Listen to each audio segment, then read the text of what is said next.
Okay guys, good day to you guys. Poltnan here, and today I just received a package from Creative. It's their Inspire T6300 na speaker. High performance 5.1 speaker system with impressive bass and loudness. So binasa ko na siya. So ano ba yung mga ilan sa mga features nito? Nga pala, you all probably know na ano nangyari sa hard disk ko. So, lahat ng previous unboxing ko, mga unbox ko yan, yung mga yan. Lahat yan, natapos ko ng i-unbox yan, yung mga yan. At yung iba pa, na ano, nawala lahat yung in-unbox ko. Which is, di ko pa napopost sa YouTube. Kaya, sobrang banas ko talaga ngayon. Tinatry ko i-recover yung files, pero hindi ko talaga ma-recover. Anyway, since na wala naman akong magawa habang nag-ano ako, nagre-recover, mag quick unboxing na muna ako nitong Creative. Tapos ito yung mga ginagawa ko. So, baka mo muna makita yan. Anyway, so here's the speaker, Inspire T6300. As you can see, pretty decent siya na 5.1 speaker, at I can't wait to use it using my new sound card. Ayan, yung mga nandiyan na sound card. There you go. So thank you so much, Creative, for giving me and sending me the awesome sound cards.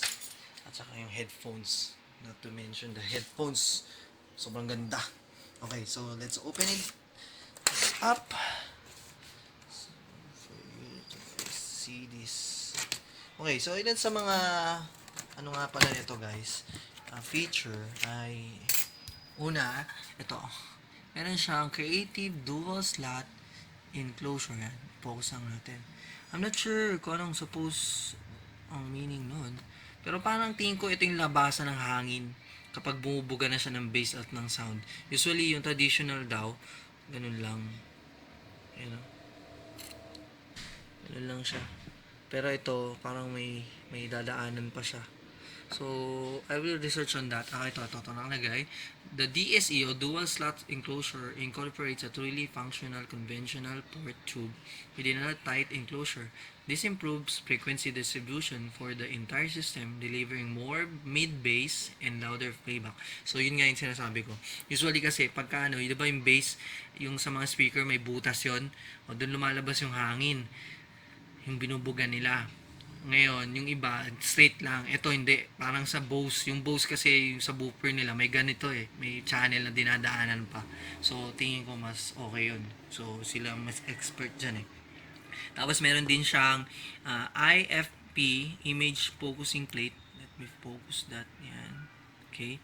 So, yung ano niya is para, sabi new improved creative IFP or Image Focusing Plate features an improved improved yung mabasa flare, malabo ng mata ko, surrounding the satellite driver to provide an even wider acoustic sweet spot, improve sonic directivity and imaging to the listening area, keeping music more focused while preserving tonal accuracy. Boring yung boses ko. Anyway, so I hope na nagets mo naman yun. So here's the sound card. Hindi yan kasama, sold separately. Pero kung interested kayo, just go to the Creative website. Meron silang store doon. So, here's the packaging. Simple lang siya. So, first, we'll get this. Ito na lang yung maliit. So, oops, ayaw. Yun. Ito.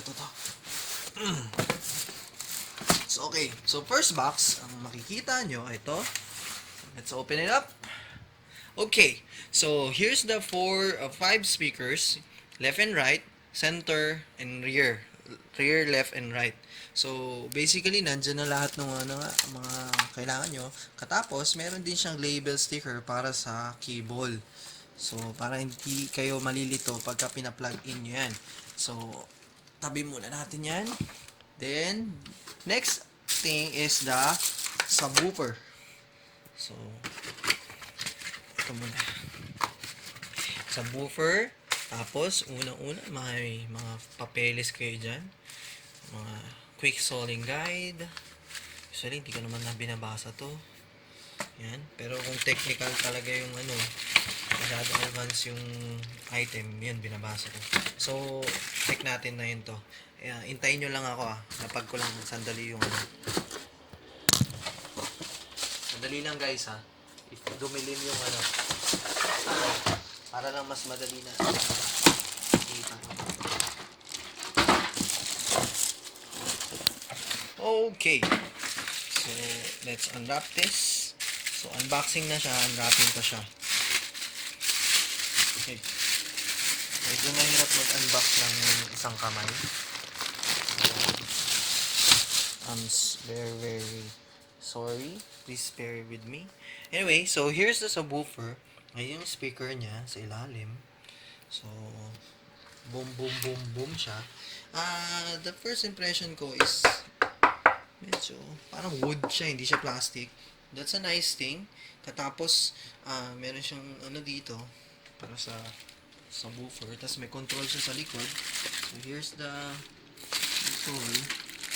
Yan. May subwoofer base siya, level. Tapos, yung mga input para sa speakers. Tapos, yung plug, power. Yan. Tapos, yung controller. Goodness, ang hirap mag-unbox ng isang kamay. Yan. Gusto ko pakita sa inyo ito. Wow. Ang hirap na. Yan. Okay. So, meron siyang control pad dito. Yan. Yan. Hindi ko alam kung para saan to. Ayun, yung volume. On and off din siya. Tapos meron siyang, ito nga yung cable niya para dun sa sound card. Yan. Okay, so ito yung center and sub. Ito yung front, left, and right. Tapos ito yung rear, left, and right. So there's the subwoofer. Medyo, yan. Yan, medyo malaki naman siya.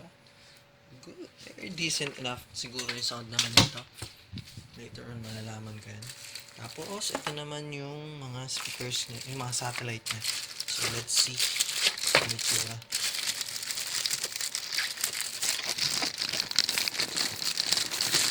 I'm very, very sorry about that video. Shaky video, guys. Ang hirap talaga.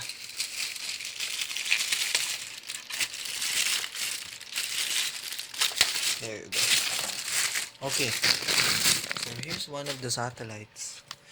Okay. Ang finish ng satellite is plastic. Yan. Unlike yung subwoofer, medyo may pagka, parang siyang cork wood ba yun? Parang ganun. Ang gusto ko sa kanya, guys, is yung plate niya. Yan. Ganda tingnan, di ba? Boom. I'm excited to use this. Tapos, yan. So, ito yung DSP. Ano yun? Tama ba yun? DSP. Yan. Dual slot. Yan, enclosure. Unlike sa iba, para diretso agad. Siya hindi. May dadaanan pa siyang channel. So, ayan. So, may stand na rin siya. Kaya tatayo siya sa desk mo. Tapos, I'm not sure lang paano ko malalaman kung left or right ba yung nabitang ko.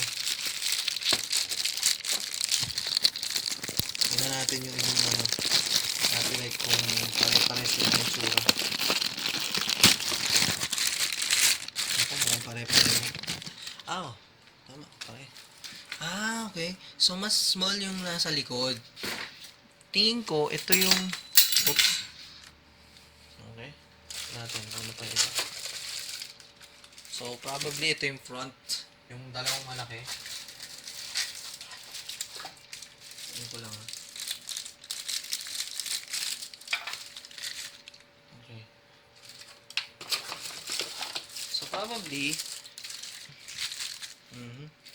Kung hindi ako nagkakamali, etong dalawang itong malaki, yung front and left. Ito naman, yung center. Ito yung rear, left, and right. So, there you have it. Here's the unboxing of the first look, the Creative Inspire T6300. It's a 5.1 system at a cheap price tag. This is a very, very decent 5.1. can't wait to use it using the Creative Sound Blaster na ZXR. So hopefully with it will be okay. Anyway, I hope you like it. Thank you for watching Pinoy Unboxing and have a great day. Kahit na mahirap yung nangyayari ngayon sa nawala yung mga videos. Pero I hope you have a great day, guys, and see you next time.